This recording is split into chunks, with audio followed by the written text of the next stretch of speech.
значи ние ја добивме таа информација од средствата за јавно информирање и во овој момент немаме официјална потврда на најавите на господина Собрата Рој за сумата на средства која што би инвестирал во Република Македонија. Во наредниот период ќе побараме и официјални информации од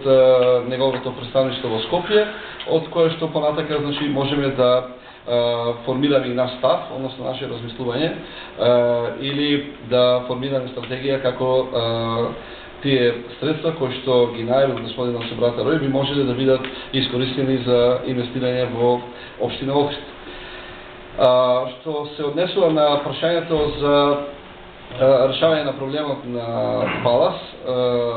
ова локална самоуправа во изминатиот период изминатите неколку месеци имаше интензивни контакти со представници на акционерското друштво, врз основа на кој што ги разгледувавме нивните планови за понатамашната судбина на хотелот Палас. Секако дека нас како локална самоуправа решавање на статусот на Палас, односно изградба на еден современ туристички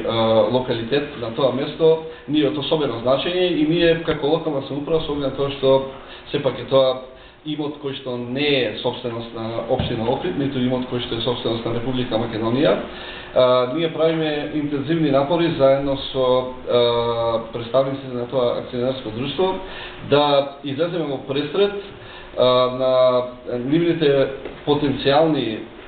планови за изградба на еден современ хотелски комплекс на таа локација. За нас е од особено значење да го решиме тој проблем и една за секогаш тој дел од градот кој што представува еден од најрепрезентативните делови во градот Охрид го решиме со изградба на еден со едно современо, да кажам, решение за изградба на хотелски ресорт или комплекс од висока